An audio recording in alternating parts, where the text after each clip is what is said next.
Hello everyone, this is Chrism and I'd like to welcome you to another conversation about your Kundalini awakening experience.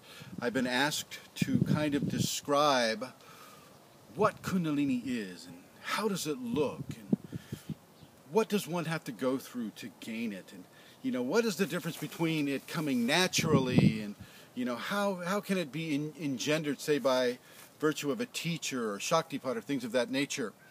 And Kundalini is a divine consciousness that is locked at the base of the spine in everyone. Everybody that has a spine has a Kundalini down at the base of the spine as an evolutionary contributor, because it's not completely just having life after life after life and body after body after body.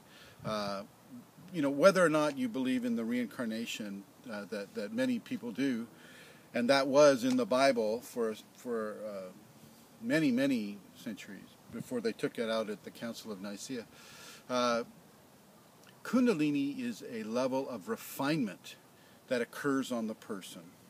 And at this point in our technological advancement, we do not have the capability of photographing or video, as I'm doing right now, or in some way bringing to the visual eye cortex an image of the Kundalini without first experiencing it. And what I can do is I can show you through a flower. Look at the flower. Beautiful, beautiful flower. And look at the long stem of the flower. Long stem. Imagine each inch of this flower stem as being one lifetime. So inch, inch, inch. Each lifetime, the flower is growing taller and taller and taller and taller and taller until it finally achieves this level. But first it must achieve this level. The people who can receive Shaktipat from a teacher or from a technique or a program, or just through levels of specific information, often are here in the bud stage. They haven't opened to the full Kundalini bloom yet, but here they are. They're coming into that. And so what I'll suggest to you is that as you have gone through all of this right here, and you reach into these areas right here, well, you are prime. You are open to the activation, to the awakening. And if you'll notice the big difference between the shape of the flower and the shape of the stem, the shape of the bud and the shape of the stem, you'll notice that we're always going from the bottom up. Plants are always striving to go from the ground towards the sun, just like this flower has done, from the ground towards the sun. You'll notice that there are little anatomical differences there between, say, the stem, and as you can imagine what the roots would look like, and what the buds look like. These anatomical differences here on the flower can correspond to the 5 different bodies of refinement that a person goes to get here and continues to go through to get here. Okay? So Kundalini is like a very, very beautiful, beautiful flower that opens up at the top of the head of a person and through levels of refinement allows them to achieve levels of enlightenment, levels of what Christ had, what Buddha had, what many of the exalted masters have. You have this capability. You don't have to belong to a lineage. You don't even have to listen to a teacher. It will come for you. But some of you are here right now.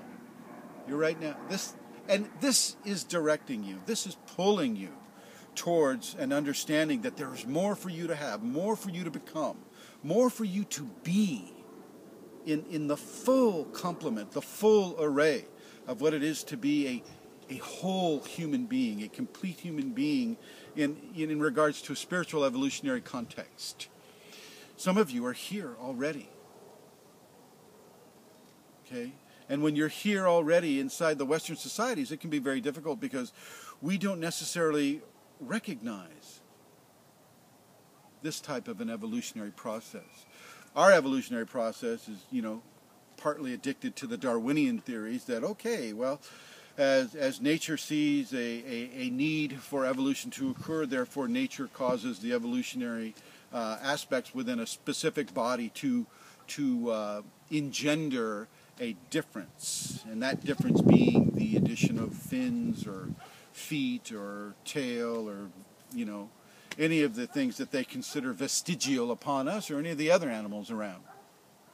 Within this model of evolution, it doesn't stop. With Kundalini, you see the Kundalini flower here, but on the human, it just goes into space. It goes into infinity. It goes through multi-dimensional layers of expression.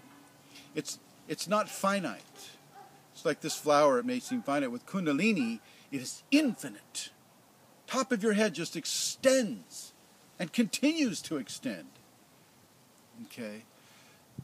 This is the quality of Kundalini. And this flower, such a blessed creation, is a good example of how we are.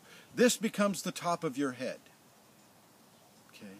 This becomes your spine. You'll have at the base of the spine, you go chakra, chakra, chakra, chakra, chakra. All 7 chakras along the base of the spine. You'll have the eye. Oh, I see. He wants the flower. How perfect. So, from the base of the spine to the crown chakra, the Ida and the Pingala will weave their way around, just as they weave their way around and upon us and within us. So this is just a short, hopefully effective teaching for you about what Kundalini is and how it might look for you. Thanks for watching.